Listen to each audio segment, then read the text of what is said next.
The wind pushed hard against the rickety walls of the cabin, moaning low through the cracks like the ghosts she no longer feared. Night crept over the valley, cool and dark, brushing the golden prairie grass into shadows. Inside, a single flame flickered in the oil lamp, its light catching the outline of a cradle that hadn't moved in weeks. She sat across from it, unmoving. The woman's eyes were dry.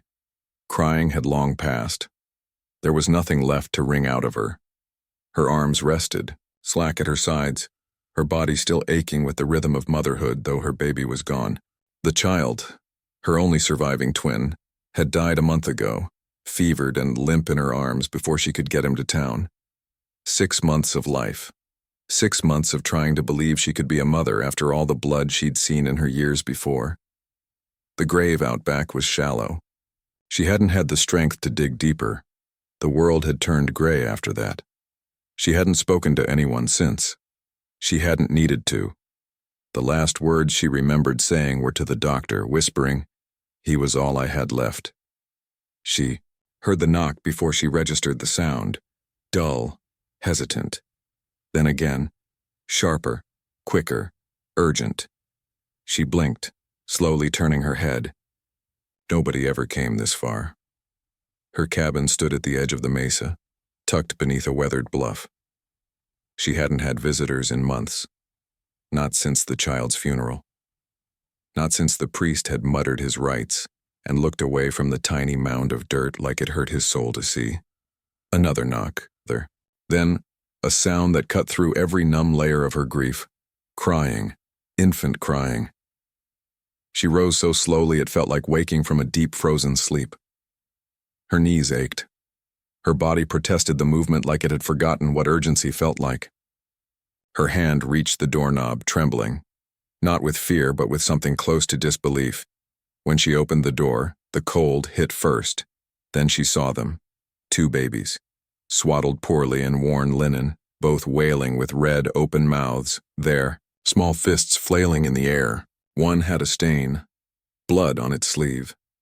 The other had its eyes fixed on her, wide and glistening like it was already reaching. She stared at them. Her brain scrambled for meaning, for reason. Were they real? Ghosts? Hallucinations born of hunger? But no.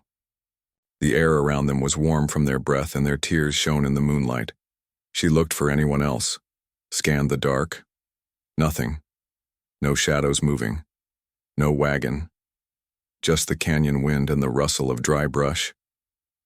Her body moved before her mind could. She knelt, hands unsteady, and scooped the first baby into her arms. It was light, warm, breathing quick like a hummingbird. The second followed, its cries softening as it pressed into her shoulder. She stepped back into the cabin and closed the door behind her. Inside, she laid them by the fire, heart thudding against her ribs. The scent of them, milk, dust, and something wild, hit her like a memory. She sat back, staring at their faces. One had pale brown eyes, the other deeper, almost black. Both had the same soft curve to their noses. Twins. A month ago, she had fed her own. Her body hadn't forgotten. The ache in her breasts was sudden and full. She opened her blouse, trembling, uncertain, but as soon as the first twin latched on, the rest of her followed. She rocked silently, holding the infant close, the heat of him against her skin waking up every nerve she'd deadened. The other began to fuss. She switched, feeding him too. She didn't know how long she sat there. Time lost meaning. The room felt full again, as if life had cracked open and flooded in whether she wanted it or not. When both had eaten and drifted to sleep, she wrapped them in her own blanket, layering warmth. She knelt beside them, staring, her fingers brushing, a stray hair from the girl's forehead. Girl, and the other, a boy. Her breath hitched. They were the same age as her son had been. 6 months. She swallowed hard and turned to their bundle. There was nothing else with them. No basket, no note. Just a small, folded handkerchief tucked under one of their backs. She pulled it free, smoothing the fabric, a symbol embroidered in dark red thread, a half moon over a coiled snake. Her mouth dried. That symbol. She'd seen it once, years ago, branded on the saddle of a man who'd come through town and never left a name. He had the same dark eyes, same wild energy. She'd almost married him once. She pushed the thought aside. A low groan from the wind rattled the shutters, pulling her back. She moved to bolt the door. Then she took her rifle down from the mantel and checked the chamber. Loaded. The fire cracked beside her, casting gold over the room. She sat again, staring at the twins as they slept. Her arms were heavy now from holding them. Her heart even more so. She didn't know who they were, or why they were left at her door. But she knew down to her bones that this wasn't coincidence. They reached for her like they knew her. She shifted her gaze to the cradle, empty, dusty, waiting. Slowly, deliberately, she picked up the boy and laid him inside. Then the girl beside him. They stirred but didn't cry. The moment stretched. Something inside her cracked. She pressed her hands to her mouth, chest heaving. No sobs came, just heat, pressure, the pain of remembering what she'd buried too fast. There was a sound outside, a crunch. Not wind. She froze, all senses alert. Someone, or something, was out there. Watching. She slid the rifle into her arms and moved toward the door, every step silent. She waited, ear against the wood. Nothing. She turned the oil lamp low and eased back into the shadows of the room, never taking her eyes off the door. The twins slept. Peaceful. Trusting. She stood guard until dawn. By morning, there were boot prints outside her door, leading away, not toward town, not toward the river, toward the canyon. And in the dirt by the porch, etched shallow but certain, was the same symbol from the handkerchief. Half moon and snake. She didn't know what it meant. But she knew it wasn't over, not even close. She didn't sleep. When the sun finally pushed its pale fingers across the plains, the twins still lay quiet in the cradle, their chests rising and falling in tiny, perfect rhythm. She sat by the window with her rifle across her lap, eyes locked, on the boot prints outside. Whoever had left them had done so deliberately. The tracks didn't meander or scramble. They walked away in a clean, steady line, disappearing over the bluff toward the canyon. It wasn't the randomness of someone fleeing, it was someone watching. She studied the mark carved in the dirt again. Half moon and snake. It hadn't been drawn by a child or scrawled in panic. It was pressed deep, with purpose. Her memory held it uneasily. The man who had once carried that same symbol on his saddle had only stayed 2 nights at the edge of her life, years ago. Yet she remembered him clearer than she remembered most of her own family. He'd spoken little but carried a silence full of stories. He'd told her once, voice low like a prayer, that nothing in the desert was ever lost. It just waited to be found. Then he vanished before dawn, leaving behind only the fire pits, ash and a coil of rope that smelled like salt and leather. Now that Mark was at her door, and with it, the twins. She fed them again in silence.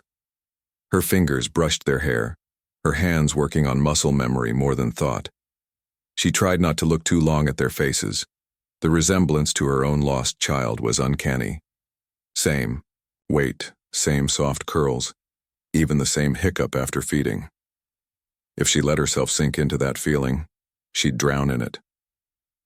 By mid-morning, she wrapped them in her shawl and tucked them into a worn feed sack she slung over her shoulder, like a cradle. One rifle strapped across her back, a pistol in her belt, and her boots laced tight. If there were answers, they'd be out there in the canyon. She wouldn't risk waiting for the next visitor. She wasn't anyone's prey. The trail to the canyon ran hard and dry, a dusty vein through bone-white rocks. She moved fast but carefully, her eyes tracking every snapped twig, every print in the dust. The boots from the night before had headed this way, but they were days old now, weathered at the edges. She followed them anyway. Instinct did the thinking. It wasn't long before the trail forked. One path dipped toward the dry creek bed where vultures circled overhead. The other led into a narrow ravine. The buzzards told her all she needed to know. She shifted the sack slightly, tightening the cloth around the babies, and crept toward the creek. The smell hit before the sight did. Rot, burned canvas, blood too old to shine. A wagon lay overturned at the edge of the riverbed, charred black at the base and streaked with gunfire. 2 bodies slumped nearby. Adults. A man and a woman, both shot in the back. The man's boots were missing, stripped, clean. The woman's arms were stretched protectively toward where the wagon had stood, her fingers clutching an empty blanket. She scanned the wreckage quickly. No documents, no names. But the same symbol, the half-moon and snake, was branded onto the metal side panel of the wagon, almost hidden under soot. The stitching on the woman's bodice was finer than expected for a wagon that far out, almost Eastern. The man had an old military coat thrown over his shoulders, sleeves cut off as if trying to disguise it. This wasn't a random raid. She moved back quickly, glancing behind her. The wind had picked up. No new tracks, no sound of riders. Just silence, broken by the occasional murmur from the babies stirring at her chest. She tightened her grip on the sack. They'd been taken from here, stolen or saved, she couldn't yet tell. But they hadn't been born to the dead woman. Their eyes didn't match, and something deeper in her gut said it. She'd known women, who'd carried twins. There was a bond that left marks on the body, fatigue in the hands, shadows under the eyes. The woman in the dirt had a flat belly and a tight face, too tight. She moved toward the ravine, skirting wide from the wagon. There was no use staying longer. Animals would be by soon. The pass narrowed as it climbed, stone walls rising like graves on either side. She kept the rifle ready but low. After another half hour, she saw signs of camp. Ashes, discarded jerky, a broken saddle horn. The prints were heavier here. Hooves, multiple riders. She counted 5 by the depth and spacing. No wagon wheels, no dragging marks. Whoever had taken the babies hadn't come here, but someone had been watching. By the time she returned home, dusk had started to fall. She laid the twins down again, carefully, then stepped outside to look once more at the symbol in the dirt. She scratched it out with the toe of her boot. She didn't want to see it anymore. She needed answers. She needed names. At dawn, she saddled the mule and rode toward Dustwater Ridge. It was a nothing town clinging to the edge of the map like a burr. A few crooked storefronts, a saloon that never closed, and a sheriff whose badge was more for show than law. She'd only ever come here for supplies, and even that rarely. But information traveled through Dustwater like wind through grass. She tied her mule behind the smithy and wrapped the twins close to her chest, wrapped in a thick blanket that made her look like a mother on her way to trade or feed.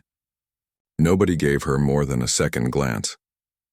Inside the saloon, the smell of whiskey and sweat slapped her full in the face. Card players grunted at one another near the back. A piano lay silent in the corner, missing keys and dignity. She found him near the bar, Levi. Stableboy turned half informant. He'd once owed her a favor after she pulled him out of a flash flood when he was drunk and half drowned in the gulch. "You look like you seen a ghost," he said, sipping something far too clear to be water. "I'm looking for a wagon. Burned. Military man and a woman inside." He stiffened slightly. That was enough. "They were here 3 days ago," he said after a pause. "Didn't stay. Bought some cloth and bread and left fast. People noticed the mark on the side." She didn't ask which mark. Someone followed. Maybe. Riders came through a day later, 5 of them, asking questions. One said the babies weren't theirs. Called them cursed blood. She swallowed hard. Did they say where they were going? Didn't have to. They left south, toward Flint Ridge. That's where the land barons got his people. What land baron? He hesitated again. She reached into her coat and pulled the pistol slowly, setting it on the bar without a word. Name's Barrow. Franklin Barrow. Owns half the valley now. Bought it up after the war. Says it's his by inheritance, but a judge called that bluff. Now he's trying to buy up birthrights. Birthrights, the word hung there like smoke. The kids, she said, almost to herself. They're heirs to something. Levi nodded. Barrow don't want them alive. He's paying bounty money for them. And he looked at her now, sharp and afraid. For you. She felt it before she turned. The hush. The room had grown still. A man in a gray duster leaned by the door, holding a paper in his hand. Her eyes landed on it. The sketch was crude, but it was her wanted alive. $10,000. Woman traveling with 2 infants, marked bloodline. She didn't wait. The pistol was in her hand before he reached his. 2 shots cracked the silence, and he crumpled without a word. The room erupted in screams and shouts. She grabbed the twins tight and ran, diving through the back exit, hoofbeats already echoing behind her. She didn't stop until Dustwater was a speck behind her. Night fell hard and bitter, and she rode until her bones screamed.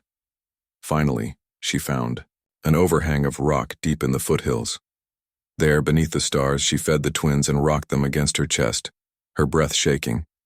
They were more than abandoned children. They were wanted, hunted, and somehow the blood in their veins tied to something someone was willing to kill for. And her own face, her own name, was now a target. She didn't know why yet, but she knew one thing. She would not run forever, and if they wanted the children, they'd have to go through her, Rue. The cold came down like judgment in the hills. The fire wouldn't catch. The wood was too wet, or maybe she was just too tired to coax it right. She crouched low under the stone outcrop, the twins swaddled tight against her chest. They stirred, occasionally their soft sounds breaking the stillness, reminding her they were still alive, still here. She counted their breaths in the dark. It gave her something to hold on to.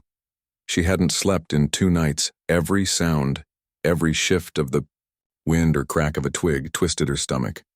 Dustwater Ridge had turned her name into a death sentence. She'd killed a man in that saloon, and the price on her head had likely doubled. Barrow's bounty posters would be nailed to every tree, every post office, every church fence from here to New Mexico.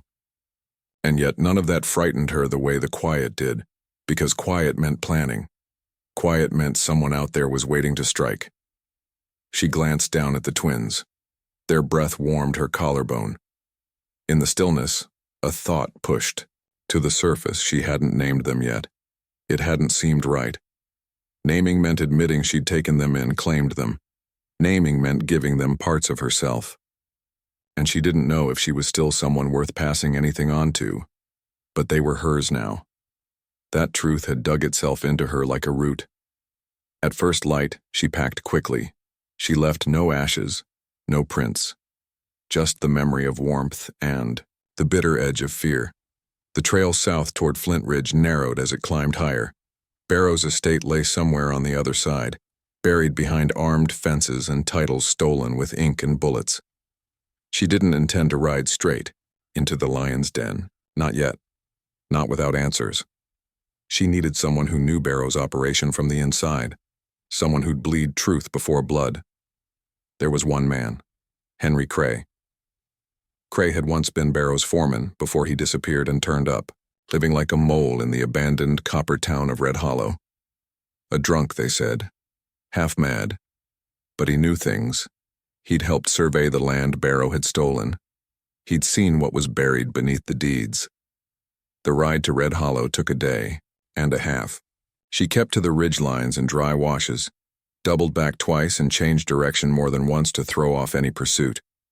She rode like a ghost, but even that wasn't always enough. Late on the second night, a single rider appeared on the horizon, following at a distance, keeping just enough space to stay unseen. She didn't let him catch up. At dawn, she set a snare, an old trick from her trapping days. By midday, the rider's horse lay hobbled in the wash, its reins tangled around a half-buried root. The man had fled, but she found his saddlebag, ammunition, jerky, and another wanted poster. Her face again, clearer this time. The sketch captured her eyes too well. Cold, sharp. A woman who would shoot first. She burned it. Red Hollow slouched in a basin of rusted earth and collapsed roofs. The mine had closed 15 years ago, and the buildings were brittle with wind and rot. She walked the mule through slowly, rifle across her back, eyes scanning every shattered window. The town felt long dead. But then, movement. A glint of metal behind the saloon door. She approached, careful, kicked it open. Inside, a man sat hunched over a table, beard tangled, eyes bloodshot, a bottle in one hand, and a revolver in the EO. Other. You her? He rasped before she could speak. She nodded once. You're Cray. He gave a low, mirthless laugh. Been expecting someone like you. She stepped inside, closing the door behind her. I need to know about Barrow and about the mark, the snake in the half-moon. His eyes sharpened. That mark, he said slowly, ain't just a brand. It's blood. Whose? He took a swig and leaned back. Goes back 30 years, 2 families. One line from Spain, the other from the tribes. Mixed through land, marriage, betrayal. They buried treasure together, real treasure under the desert. Not gold, not silver. Water. She stared at him. Underground. River, runs under Flint Ridge. Whoever controls it controls the territory. That's why Barrow wants the twins. They're descendants of both lines. Legal heirs to the claim. She felt the words settle like stone in her stomach. The twins' parents? She asked. Cray sighed. Dead, I reckon. Barrow's men got to them. Only the babies escaped. Must have had help. Maybe the mother's kin. Maybe a hand with a conscience. She sat opposite him. And me? Cray met her gaze fully now. You? Don't know how you got tangled up in this. But the way those babies came to you? That wasn't chance. That was trust. She didn't respond. Couldn't. Cray's face softened. I knew their mother. Years back. Sharp. Brave. Would have fought wolves for her own. She must have known you'd protect them. A silence stretched between them. She finally spoke. Barrow wants them dead. He nodded grimly. And if he finds you, he'll gut you slow just to make a lesson of it. She stood, her voice steady. Then I won't be found. Cray reached under the table and pulled out a rolled map. You want to finish this, he asked. You take them here. He pointed to a red mark on the paper. An old mission. It's where the land claim was recorded before the war. Still some men there who remember the old lines. She folded the map. You coming? Cray shook his head. I've done my part, and I'm too slow for running. She left him a flask of clean water and a single bullet. He nodded in thanks without words. She left Red Hollow by dusk. That night the twins were restless. She camped high on a slope, hidden between 2 leaning pines. The boy whimpered first, then the girl, and soon both were crying. She held them, rocking gently, humming some half-remembered song her mother used to sing. The tears came then. Hers. Silent, hot, unexpected. For the first time in weeks, they didn't come from grief. They came from fear. A mother's fear. Real, raw, and bone deep. She pressed a kiss to each of their heads and whispered their names into the dark. Names she'd carried in her heart, unspoken, waiting for the right moment. Names that weren't hers to give, but now felt like the only thing she had to offer. As the stars burned overhead, she whispered again, steady this time. You're mine now, and I'll keep you safe, no matter what it costs. Far below, in the shadow of the valley, torchlight flickered in the hills. Riders, at least 6, they had found her trail again, but she was ready. She rose before dawn. The mountains were dark silhouettes, jagged against the paling sky, and frost clung to the pine needles like quiet warning. Her breath steamed as she packed, hands swift and practiced now. She wrapped the twins close, snug, and warm against her chest. Their tiny bodies tucked beneath a rough wool blanket that smelled faintly of smoke and cedar. They hadn't cried in the night, only stirred once, as if even they understood silence was safer now. She moved fast. The mission wasn't far now, a half-day's ride through canyon switchbacks and wind-carved stone. Cray's map burned a hole. In her mind, every line memorized, every bend in the trail already marked in her thoughts. It had been built before the war, old Spanish stone and red tiles nestled in a valley that time forgot. If the land claim still existed, it would be buried there, somewhere in a dusty ledger or maybe passed down through stories by the few who still remembered the old bloodlines. The mule picked its way over the rocky incline as the sun spilled, gold over the ridge. She kept her eyes moving, head low. She didn't speak, didn't hum to the babies, didn't do anything that might carry on the wind. Riders had been behind her the night before. She'd seen their torches, heard the faint echo of iron-shod hooves. She knew they were still out there, hunting, and closer now. Her muscles ached, but her mind was sharp. Every breath she drew felt heavier than the last, not from fear but from purpose. This wasn't just about survival anymore. This was about ending something. Barrow's reach stretched long and ruthless across these hills. Men like him didn't build legacies. They stole them. But these children, these two lives swaddled against her heart, they were truth. And the truth, once found, had a way of biting back. She reached the crest of the canyon by midday. Below, nestled between cypress and crumbling adobe walls, the mission stood like a memory. The bell tower was cracked, the roof sagging in places, but the structure held firm, defiant against time and men alike. A faint column of smoke drifted from a chimney. Someone was there. She dismounted and approached on foot, rifle slung low, pistol tucked behind her hip. Every step felt like a reckoning. The man who answered the heavy door was old, with eyes sharp as tacks and hands wrapped in linen. He wore the robe of a brother but had the stance of someone who'd once stood shoulder to shoulder with soldiers. "You look like someone chasing ghosts," he said. "More like dragging them," she replied. He stepped aside without asking her name. "Come in. The past has waited long enough." Inside, the air was cool and heavy with dust and incense. She laid the twins on a low cot, then turned back to the man. He studied her with a quiet intensity. "You carry the blood," he said. "No," she answered, voice steady. "They do," he nodded once. "And that makes you part of it." She didn't argue. "I need the records." He led her into a back room, lined with shelves and brittle scrolls. It smelled of paper and age. He pulled a leather-bound book from a locked chest and laid it open on the table. "This," he said, "is the Ledger of Land and Baptism, 1834, the last official claim before the church stopped keeping such records." She scanned the names. Torres, Salazar, Duran, bloodlines that had shaped the valley before the rails came, before the war swallowed everything in smoke. Then, there. Two names side by side, joined by ink and vow, Isabella Salazar and Elias Duran, a child born of both lines. It was the origin, the root, a family tree that, if followed, would lead directly to the twins. They were the last true heirs, the man said. Until now. She looked up at him. Barrow knows.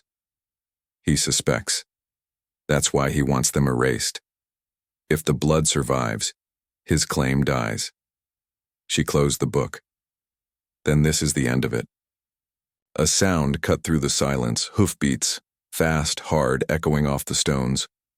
She moved to the window, dust on the trail. Riders, 6, maybe 7. Closing in.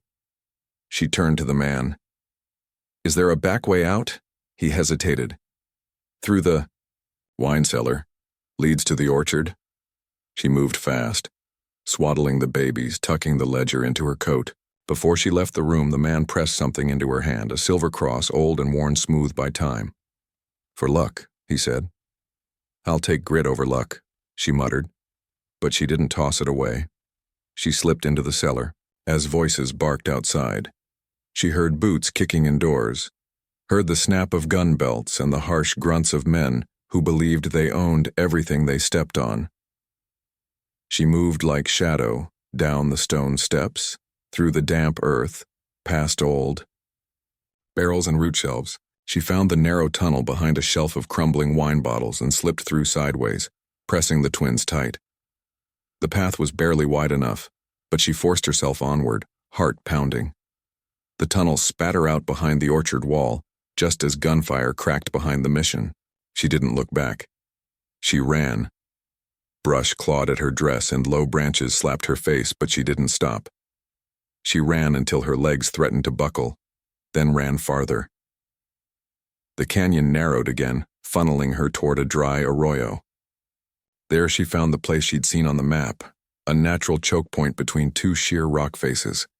She set the twins down gently in a hollow between boulders, hidden from sight but close enough to reach in seconds. Then she drew her rifle and waited. The first man rode in without caution. She shot him through the collarbone and dropped him like a sack of grain. The second came harder, pistol drawn, shouting. She dropped to one knee and fired twice. One hit. Flesh. The other kicked up dust beside his horse. He fell back screaming. 3 more came after that. She didn't stop. Didn't hesitate. The rifle jammed once and she drew her pistol, firing blind until the click of an empty chamber left. Her breathing hard and dry-mouthed, silence returned. She waited, chest heaving, ears straining. Then, footsteps. 1 man. Slow. Measured. Barrow.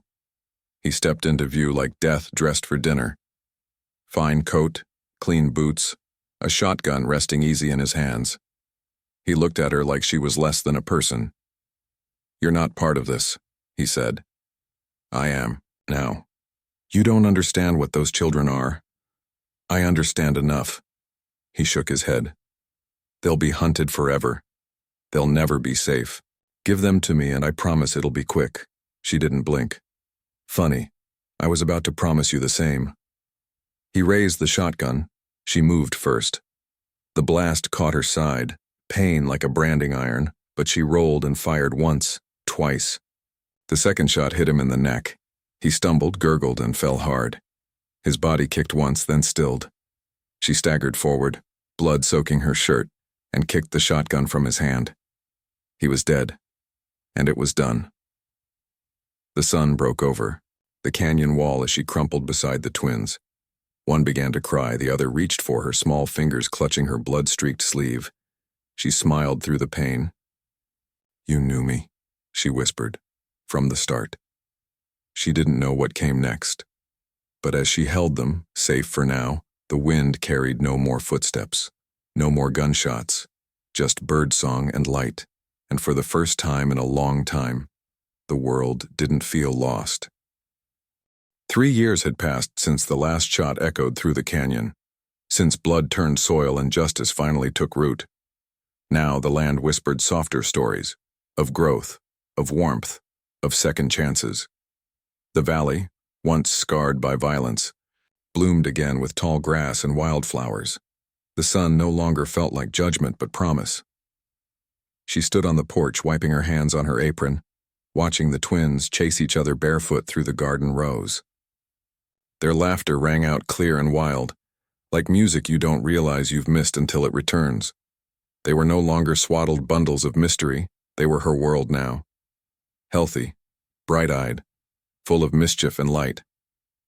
She turned to, head back inside, heart full in that quiet way that didn't need words. "Ma." She froze. It was the boy's voice, high and sure. The girl echoed him without pause. "Mama, look." The word landed like thunder, then melted into her chest like snow in spring. Her hands went still. Her breath caught in her throat. Slowly, she turned.